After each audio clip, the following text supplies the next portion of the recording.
If you're a landlord or a rental property owner, here's something that might not be on your radar, but it should be. That is rental property insurance, sometimes called landlord insurance.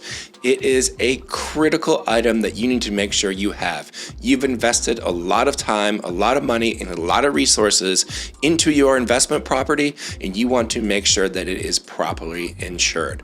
A lot of times folks make mistakes and they think that, oh, if I just have it on a homeowner's policy, it's going to be sufficient at the time of a loss. And that is not the case. There are specific policies that are tailored and designed exactly for landlords and rental property owners, and you want to make sure that you have one of those properties. So let's talk about some of the things that make a rental property insurance policy different from something like a standard homeowner's insurance policy. Well, let's talk about the big one up front. Homeowners insurance policies, by design, are for the person that owns the house. So it is a owner-occupied scenario. It is not something that is designed for if you are going to rent it out long-term or even short-term. There are some scenarios with short-term rentals, if it's very small, where it could, homeowners policy might be sufficient. But for the most part, if you own a rental property and you are using it for long-term or short-term rental, you need to make sure you get a specific policy.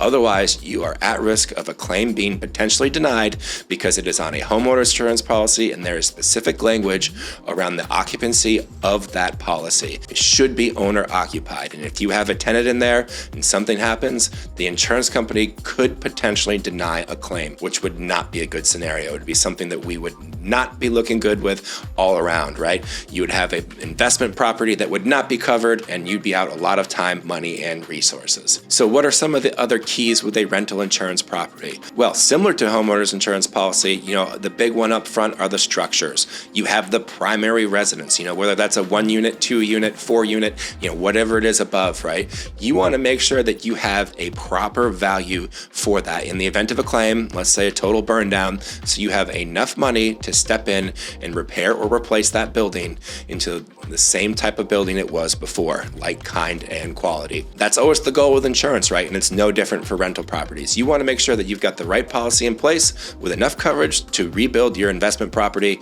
should something potentially happen to it. One of the other key items with there is liability. In our agency, we always recommend carrying higher liability limits, typically more so than you would see on a homeowner's insurance policy. Typically, we start somewhere in the $1.2 million range and kind of go from there. But liability is important. That's if what steps up if somebody comes to the property and they get hurt and they claim that you were somehow negligent as the property owner and they potentially come and sue you. That could be, even a tenant coming home and slipping because you're supposed to take care of the driveway, whatever it might be. That is something that could happen. And it's a real example that we see, happen all the time, particularly if it's, a commercial building, there's slip and falls, they happen all the time. So liability is critical. Also, one of the key differences on a rental insurance policy is going to be things like loss of rent, right?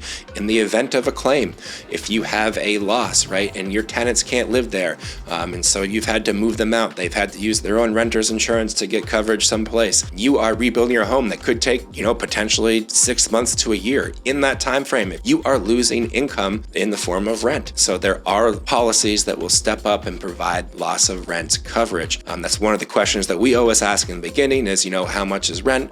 So we can factor into that. So if you need it down the road, you can replace that income source. So we've now hit on some of the high-level differences of a policy that is designed for a rental property owner and a policy that is designed for an owner-occupied scenario like a homeowner's insurance policy. There are a lot of nuances that come into properly protecting your investment property. There's a ton of factors. Like I said earlier, things like if you're renting it long-term or if you're doing short-term. You want to make sure that you are working with an insurance agency that specializes in this. At the Kinney Insurance Agency, we specialize in insuring both long-term rental properties and short-term rental properties. So if you have questions about properly protecting your investment, it doesn't have to be hard and it doesn't have to be expensive. You want to make sure that you have the right policy in place and you want to make it as simple as possible. Please give us a call, reach out to us. We'd be happy to help.